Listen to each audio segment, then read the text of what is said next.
Hello, everybody. Thank you very much for joining me for the 9-minute podcast. And it is I, Dr. Scott Packer. And I want to thank you very much for being a part of this, no matter what social media stream that you are on. This is episode 14.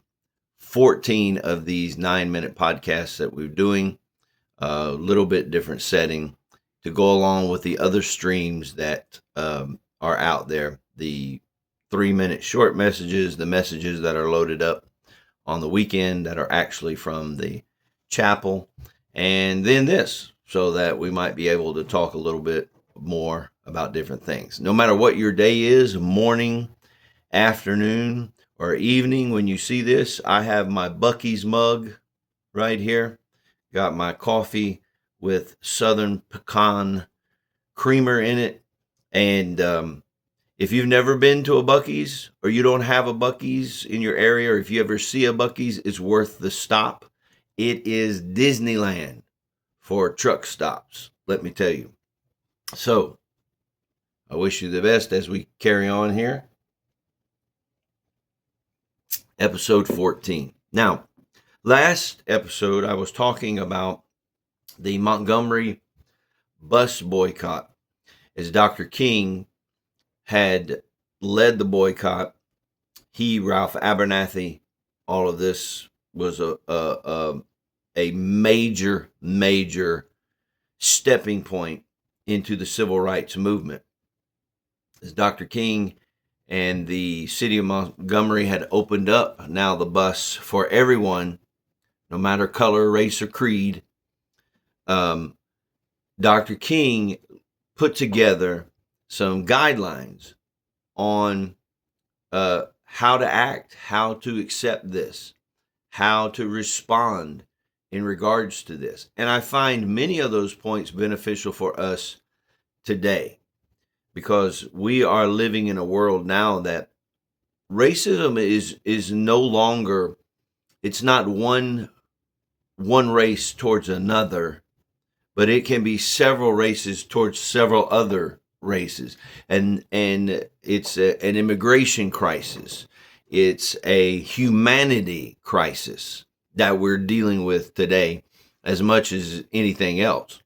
So Dr. King wrote these things, and I touched on the first one last week when he said, not all white people are opposed to the integrated buses, so accept goodwill on the part of many. And not everyone is in agreement on this immigration policy. Not everyone is in agreement with how other people are, as far as, well, they're black, they're red skin, they're brown skin, they're white skin, and we paint a broad brush with everybody. That is not, it didn't happen there. Dr. King said not all white people are against this. Many were fighting with them. And today, not all whites can be painted with a broad brush. Not all blacks can be painted with a broad brush. Not yellow skin or red skin or brown skin. We can't just paint them with a broad brush. Or someone shows up here from a country and we say, well, we know how they are. They hate this group or that group. There are people out there that are working for the same goal, no matter what the color is. And the greatness is about equality. When we talk about equality, it's about bringing everybody in.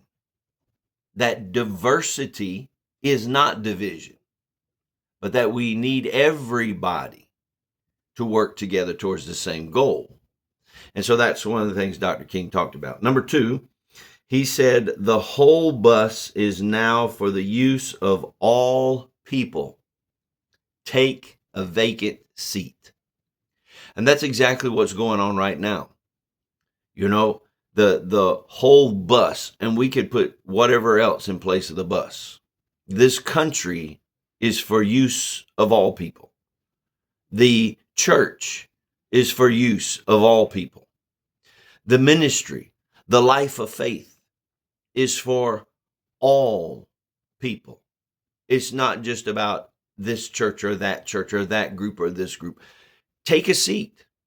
Find a vacant seat and sit down. Literally, he was saying on the bus, when you see a vacant seat, I don't care if it's up front, sit in it. It's your seat.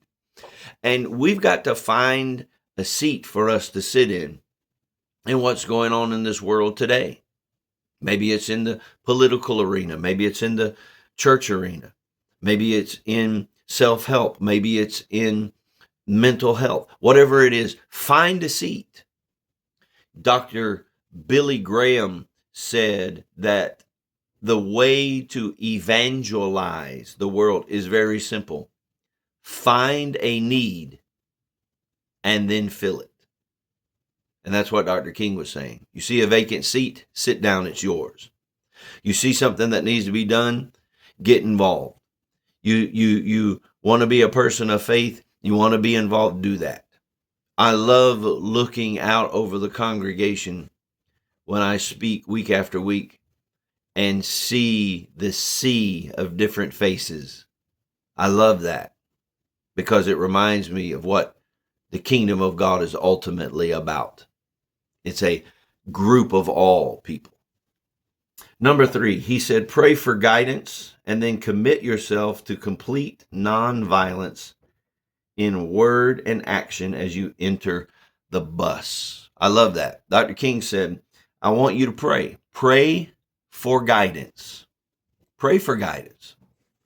Ask God to give you guidance and then commit yourself to nonviolence in your word and in your action. We need some people today that will be as good as their word. One of the problems that we have right now going on in political climate is that their people's deeds are matching up with their words, and it's not good. They're saying terrible, horrible things that they're going to do, and then they're doing them. But Dr. King was saying we have to have a word of nonviolence and then a deed of nonviolence. We need to let the world know that we are not about trying to destroy this community, but we are about lifting up this community. We're about building up the community. And that ultimately is what we should be doing in our own heart and life, is that we're not about trying to tear anything down, but we also are not going to let evil tear us down, no matter what it's wrapped in. If it says it's religious, but it's trying to tear people down, then we're going to say we're not going to fight you with sword and shield, but we are going to take a stand. And we're going to pray for guidance as we move forward in this life. Number 4, he said, demonstrate calm dignity of our Montgomery people in your actions. And as people of faith, we want to have some dignity about ourselves. We want to do what we need to do, and we want to do it with some sense of dignity, not out in the streets screaming and yelling and not acting like crazy people, not looking like we need to be committed, but being able to stand and give a message of hope and of truth and of unity, that this world is not going to continue to stand against hatred and division, because that's not ultimately the plan of God.